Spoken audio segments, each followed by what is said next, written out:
I just had the best quest with a 13-year-old who has such an extraordinary imagination. For those of you that don't know me, my name is Jamie Black. I am a behavior interventionist and I own and am the founder of Wildcraft Play School. I'm just going to turn so the wind doesn't affect my microphone. So, the reason I'm sharing this is because there's so many juicy things that came out of today's session that I can't wait to share with you. And if you are a behavior interventionist or somebody who is a support worker, or even maybe you're a parent who have kiddos and you want to do more engaging adventures with kids, listen to this story. Okay.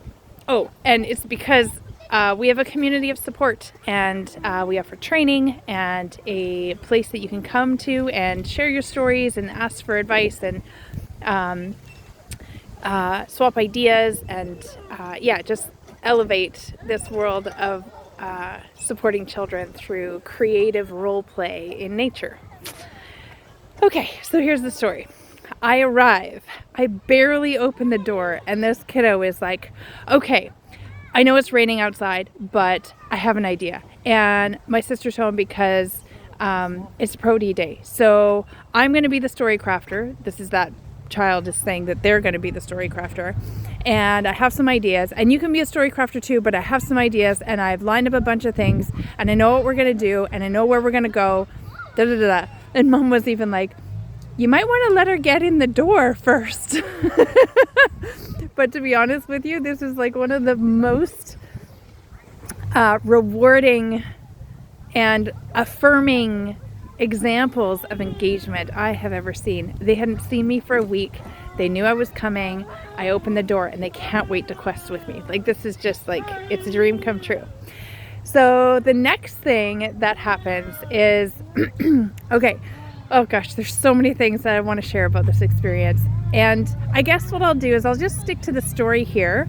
And if you want to learn about the teachings around this story when it comes to behavior intervention and what I like to call adventure intervention, then reach out to me, because I will be developing a little training specifically on this story, and I'll have it in our Earth Guides app, which is a safe, confidential space that we all can learn together and elevate each other. So the story, we went downstairs, and the sibling was a little bit nervous about playing with this sibling because they tend to not always get along and doesn't really know how to really play, because they've played once or twice before with us, but we've kind of progressed in our role-playing abilities, and it's hard to just jump in out of the blue. And so they gave us really basic information and a really basic storyline that was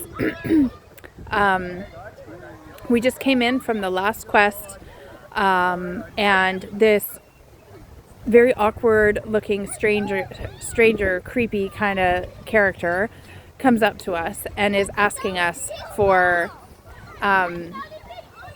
help because they want to keep their child safe, which was really, I could crack that open and share more about that. And I was like, okay, well, thank you, sir.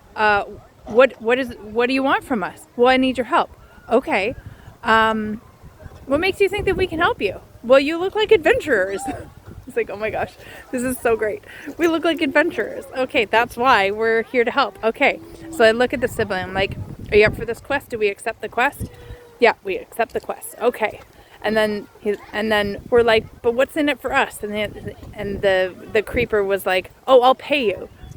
And then we're like, well, you better pay us. And he's like, I'll pay you. Like, it just was this funny dynamic between the siblings. It was just adorable. So then I was like, okay, well then we better prepare, because this new character here is a healer, and they have to get their potions and their apothecary together and all their supplies and resources. They need their bag. We need to figure out if they are spellcasters or if they are sword fighters. We need to know if they like kind of what skill level they have, if they have any special skills, if they can, like, I don't know, go invincible, like what special skills does this character have so that we can use them, because we have no idea what we're getting into. We're literally going to go into a strange basement and possibly be attacked by something. We don't know. So sure enough, I intentionally had us take extra time. And in the act of taking extra time for a brand new story crafter who is learning the art of patience and being able to facilitate at the speed of the participants and letting go of some control, that was a big deal. And they even got to the point where, like, oh my gosh, are we going already? I'm bored, right? It's like, well, hold on. If you want us to do the thing, and we got to feel ready, and you got to be extra patient with a new player. So sorry it's taking long, but this is the truth. This is what we got to deal with. So that was a big piece, especially with a sibling. I often find it's really hard with siblings. So then we get into this dynamic of like the first time for somebody who hasn't been recently role playing, it's interesting to try to get them in the game. And so the first invitation was to come into this other room where the creeper guy sat us down, and we're having a little conversation with him, and he basically is telling us that their child, who's 4 years old, is missing his finger because the oh my gosh, the story, I'm like, where does this come from? The mother, the creeper's mother was psychotic and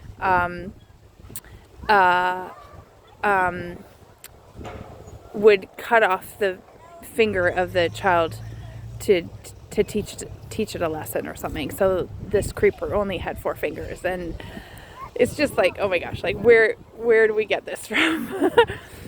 Okay, fine. So there's like a threat of this little creeper baby's fingers being taken off. So then we as characters still don't know what we're going to get into. So we get into this place where it's literally like the family's basement random side room. Like there's nothing too special about it, but it's just like a bunch of stuff in that room. And we go in there, and like we have to use our imagination. There is nothing there, but they bring out some magic cards, and in the magic cards there's these 2 small machine looking things. And his journey of figuring out how to model those machines and have them interact with us and have us respond to it, he then has to kind of play that role, right? So, and it comes and it attacks your feet, and we jump up and jump out of the room, and then we're like back and forth, and then all of a sudden, if you know me, that's what I use anytime I'm like, there's like a new creature that's gonna show up and engage. And all of a sudden,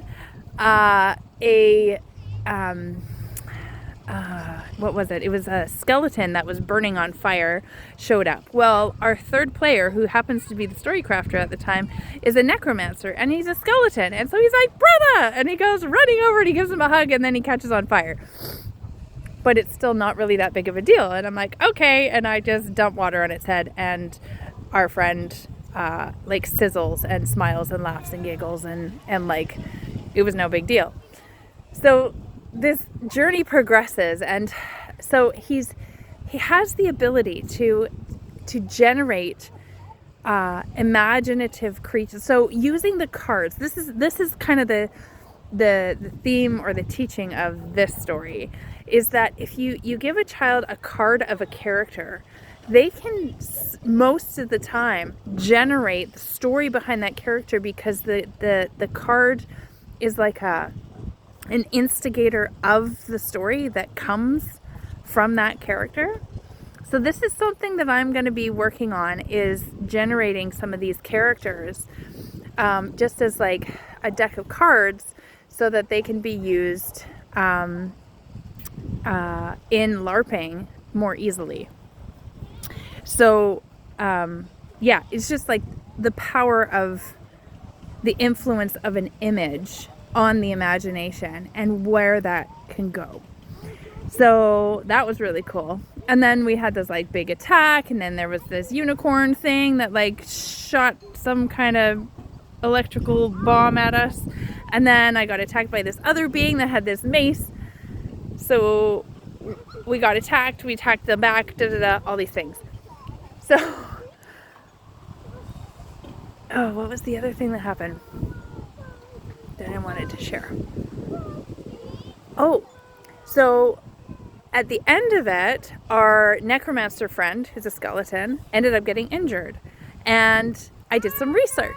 And you can't just heal a necromancer skeleton with like natural healing, because it could harm them, because they're undead. They are not living.